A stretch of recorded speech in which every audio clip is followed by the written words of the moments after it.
Yo, let's talk about this Dazen or Daz Dillinger, whatever the fuck this streaming video service is called.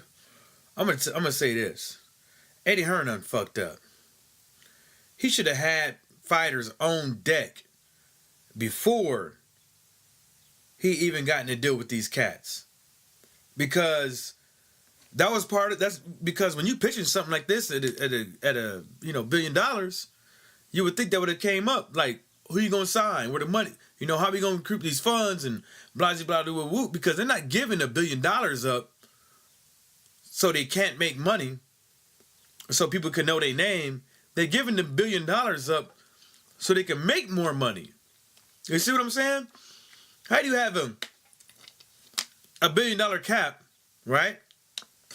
$1 billion cap, and you're not even going about, I want to say, after giving Anthony Joshua $100 million, and after a couple of more fights this year, how much money would you have made? You see what I'm saying? If you're going to give Anthony Joshua $100 million, where the money coming from? How you going to recruit that? Because you're only getting about $20 million for filling up Wembley, probably. What, maybe 50 or 60? I don't even think it's that. I think it's about like $20-30 million you're only getting for that. You know what I'm saying? How much money you getting off of Sky Sports? Probably about 25, 30. You see what I'm saying? And then after Anthony Joshua fights Povetkin, who is he going to fight? Because Deontay Wilder ain't going to take no sucker-ass change. You need to go ahead and give that man 40% and stop playing. You see what I'm saying?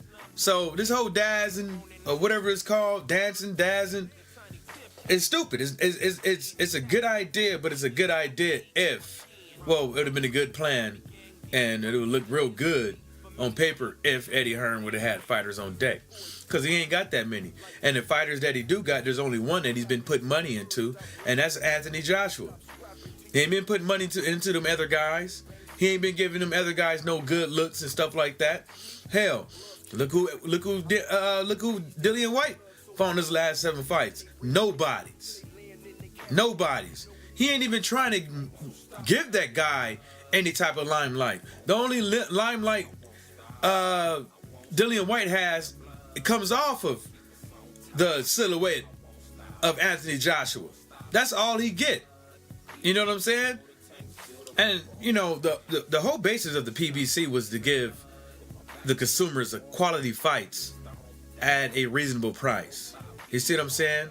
But with that being said, we paying, $10 for the Showtime, maybe 10 or 15 for the HBO. But what if Al Heyman came up with his own network like that, like Dazen, either with a deal with YouTube or somebody like that? Where would he be at? Farther than Eddie Hearn, because he has the motherfucking fighters. That's where he would be at. And if Al Heyman doesn't have the fighters, he has connections to bring the fighters. Now let's talk about Eddie Hearn and all this loud talk that he been doing.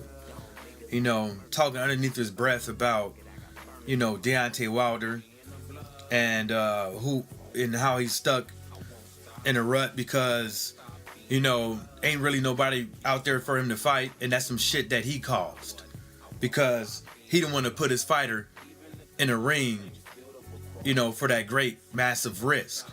You see what I'm saying?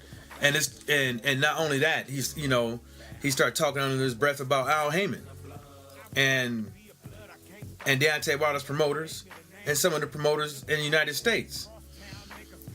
You see, what he failed to realize is, by doing that, who would be willing to work with you?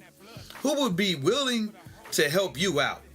Who would be willing to sit there and be like, okay, you know what? That's a decent offer. I take this hit this one time, and on the next time we make another deal, you kind of hook me up. That's not going to happen. You know what I'm saying? Because you walking around here pumping your chest up because you got $1 billion deal, and your fighter gets to fly on these private free jets, and he gets to do all this stuff for free, and you probably getting some kickbacks for that too, and you living the high life and stuff like that, and you forgot where you came from as a promoter. You forgot all that, and now you trying to come up over here and pay all these fighters chump change to try to take them off of other promoters. See, this fight is not about the money. It's about the principle.